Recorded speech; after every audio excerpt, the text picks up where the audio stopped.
14 अगस्त को जो आप पर जानलेवा हमला हुआ, आप उस पर क्या कहना चाहते हैं? क्या विरोधियों की चाल है?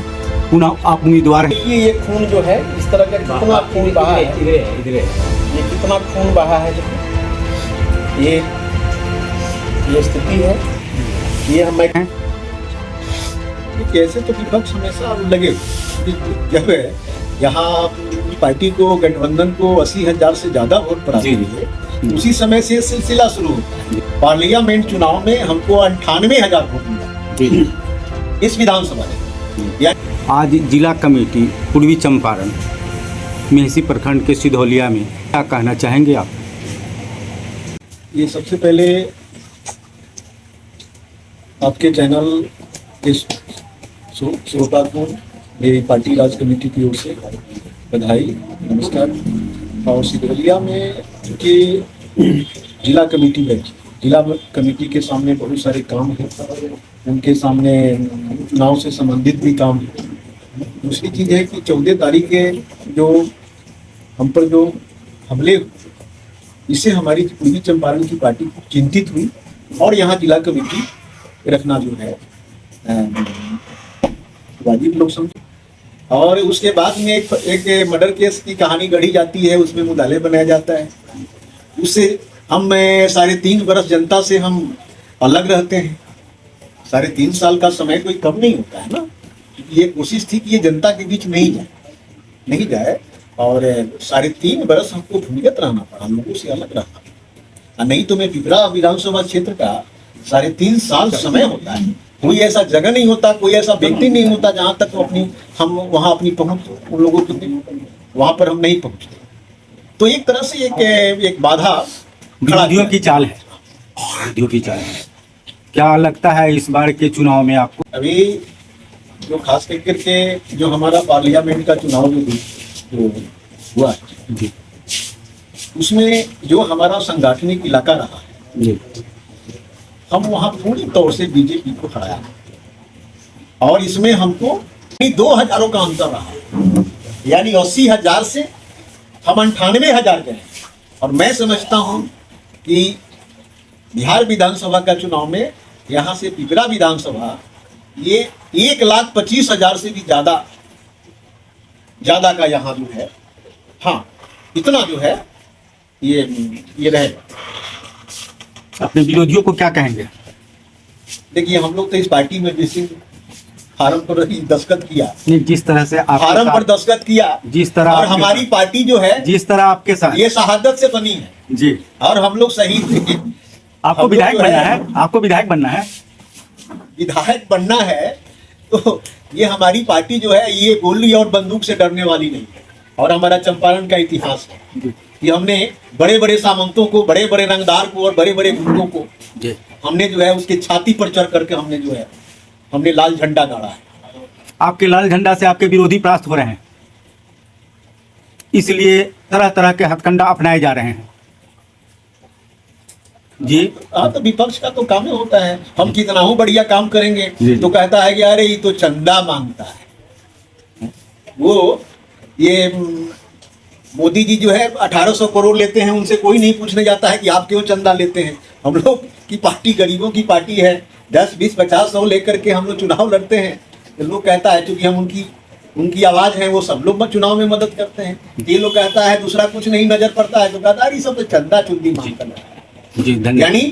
यानी अब चुनाव में जो है अगर कोई नेता की जरूरत नहीं है, स्मगलर को लड़ा तो उसके पास रुपया का कौन करता है? उससे स्मगलर के पास तो बहुत सारे पैसे हैं। जी धन्यवाद। और जहाँ तक हमले की बात है तो जब से ये क्षेत्र जो है पिपरा और खास कर मेहसी और तेतरिया का कुछ इलाका ये संघर्ष का इलाका है। हमेशा यहाँ पार्टी जनता के सवालों पर लगातार संघर्षरत रही है और पार्टी 10 में भी चुनाव लड़ी और तीसरे स्थान पर रही, 15 में भी चुनाव लड़ी पार्टी और तीसरे स्थान पर रही, हम 20 में हम दूसरे नंबर पर हैं। बहुत मामूली अंतरों से हम लोग चुनाव हार गए यहाँ से। और यहाँ 80,000 से ज़्यादा वोट यहाँ के जनता मालिकों ने हमारे गठबंधन को, पार्टी को दी। उसके बाद से लगातार अटैक शुरू हुआ। यानी ठीक चुनाव के बाद में एक हत्या के मामले में मुझे मुदाले बनाते हुए हमारे पार्टी के चुनिंदे 16 कार्यकर्ताओं को मुदाले किया। और ये बात सही है कि एक अपराधी मारा गया, लेकिन उस अपराधी की पुतोह ने जो है 9 आदमी को क्या किया कि वो FIR में नाम दिया कि 9 लोगों ने मिलकर हमारे ससुर की हत्या कर, और वो मामला उसके पर्दारी का था। ठीक 13 दिन बाद में हमको इस केस में हमको मुदाले बनाया गया, और इस पर जो है मैंने डबल FIR, आज तक नहीं सुना कि एक मामले में 2-2 FIR, और एक षड्यंत्र कर करके यहाँ जो है RSS के लोगों ने, BJP के लोगों ने हमको उस केस में मुदाले। बड़ी लड़ाई के बाद यहाँ के जो SP और उच्च स्तर पर इसकी जांच हुई, और जांच के बाद उस केस से हमको बरी किया गया। लेकिन इससे भी ये लोग बाज नहीं आए। मैं रोज़ हम निकलते हैं क्षेत्र में, और ये जहाँ तक 14 तारीख की घटना का सवाल है, तो मैं इसके लिए मैं अपनी भी कुछ कमजोरी मानता हूँ कि प्रत्येक रोज़ हम 3-4 साथियों के साथ निकलते हैं, लेकिन उस दिन मात्र एक ड्राइवर था और मैं। लगता है कि किसी ने ये इन चीज़ों को देखा कि आज इनके साथ कोई नहीं है, और वो भी ड्राइवर पार्टी मेंबर था। अगर दूसरा कोई होता तो भाग जाता, वहाँ इस तरह से अटैक हुआ, वो भाग जाता छोड़ करके, लेकिन पार्टी मेंबर था, इसलिए सोचा कि ठीक है मारे जाएंगे, लेकिन इनको तो बचाएं। और देखिए ये स्थिति है। ये कुर्ता पहना हूँ, ये कुर्ता पहने हुए थे, ये देखिए इस खून का पूरा छींटा है इस कुर्ता पर, देखते हैं ना, ये सब खून का छींटा पड़ा हुआ है, और बड़ी फेस कर करके। और वहाँ का जनता ने तुरंत सुना कि राजमंगल प्रसाद है, तुरंत हजारों हजार के संख्या में वहाँ लोग इकट्ठा हुए और प्रतिरोध किया इसका। मैंने घटनास्थल पर ही इसका प्रतिरोध शुरू हो गया, और एक आदमी उसमें से मैंने तुरंत पुलिस पहुंची, एक आदमी पकड़ा भी गया है। और ये स्थिति है, तो मैं समझता हूं कि ये, क्योंकि मैं अकेला था, और इसी का लाभ उठा करके इन लोगों ने अटैक किया। और मैं जानता हूं कि ये करेंगे। बालिग मताधिकार का एक व्यक्ति एक वोट का संविधान में प्रावधान किया, आज हमारा वो चुनाव आयोग छीन रहा है। और खास करके हमको मुख्य चुनाव आयुक्त की नीयत पर संदेह है कि वो लोकतंत्र का पौधा को जिंदा रखना चाहते हैं कि उसे इसी चुनाव में समाप्त कर देना चाहते हैं। वोटर लिस्ट हमने देखा है, और वोटर लिस्ट को देखने से मेरा निष्कर्ष ये है कि ये जो लोग गिन रहे हैं कि 65 लाख 70 लाख लोग हटा दिए गए हैं, वो आंकड़ा भी सही नहीं है, उससे ज़्यादा लोग हटाए गए हैं। जो इनका ड्राफ्ट वोटर लिस्ट है उसमें भारी फर्जरी की गई है। एक परिवार में एक आदमी का नाम 2 जगह लिख दिए हैं। कहीं जो है सो वोटर लिस्ट देखिए आप लोग, किसी एक पंचायत का लेकर के देखिए, एक कॉन्स्टिट्यूएंसी का लेकर के देखिए, नाम है मेल का, अब फोटो सटा हुआ है वोटर लिस्ट पर महिला का, फीमेल का। एक परिवार में एक आदमी का नाम 2 गो है, वोट वो 2 गो देगा, बूथ पर वो हट जाएगा। यानी वोटर लिस्ट में जितने लोगों का ड्राफ्ट में बनाया है उतने लोगों को भी वोट देने का मौका ये नहीं देंगे। मेरा मानना है कि 1 करोड़ से ज़्यादा जो है सो वोटरों से वोट का अधिकार छीना है चुनाव आयोग, और इसको हम जनता में लेकर के वोटर लिस्ट लेकर के जाना चाहते हैं। यही हमारा अभी मुख्य उद्देश्य है। तमाम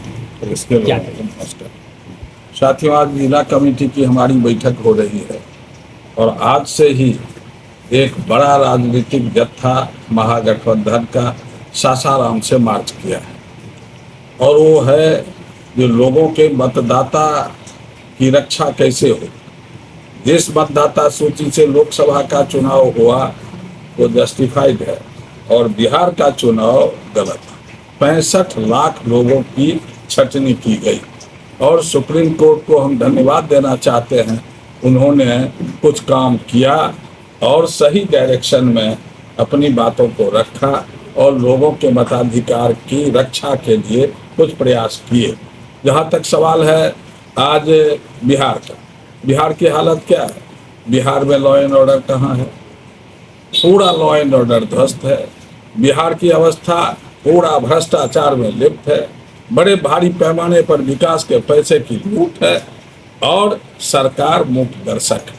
अब ये जदयू लेड बाई सरकार आप मत कहिए, अब ये बीजेपी की सरकार है, आरएसएस की सरकार है, वो इसको चला रही है। और जब चला रही है तो उसके एजेंडे भी बदले हुए हैं। समूचा बिहार में जातिवादी व्यवस्था कायम करना, जाति जाति के बीच में संघर्ष कराना, सांप्रदायिक विभाजन करना, ये तमाम जो हमारे डेमोक्रेटिक सिस्टम का जो मूल आधार था उसी को आज बिहार में सत्यानाश किया जा रहा है। हम आपसे यह कहना चाहते हैं कि हमारी जिला कमेटी की अभी बैठक चल रही है। बैठक एक निर्णायक दौर में जाएगी और यह जो पिपरा विधानसभा चुनाव है जिसमें हमारे प्रत्याशी राजमंगल जी हैं और ये चुनाव पिछले बार भी लड़े थे, बड़ा ही षड्यंत्रकारी तरीके से इनको पराजित किया गया था। इस बार के चुनाव में राजमंगल प्रसाद जितना मत वो 80 लाख ला सके थे उससे भी बहुत अधिक मत ला करके विजय की ओर जाएंगे। गठबंधन यूनिफाइड है, एकताबद्ध है और ये तमाम बातों से हम आपको अवगत कराना चाहते हैं। जो रास्ता तो आंदोलन का हुआ, संघर्ष से समाधान का रास्ता कम्युनिस्ट पार्टी मार्क्सवादी ने लिया है और यहाँ भी हमने संघर्ष से समाधान की ओर जाएंगे और पिपरा विधानसभा सीट को जीतेंगे। जो दूसरा जिला का जो इस आपके पूर्वी चंपारण जिला का जो अन्य सीटें हैं उस सीट में भी हम महागठबंधन के तमाम उम्मीदवारों को उनको जितावेंगे, उनके लिए काम करेंगे और आने वाले समय में इस एनडीए सरकार को परास्त कर एक अच्छी सरकार और वो सरकार होगी हमारा महागठबंधन की सरकार होगी और इसका नेतृत्व तेजस्वी प्रसाद यादव करेंगे। इसी बातों के लिए आज हम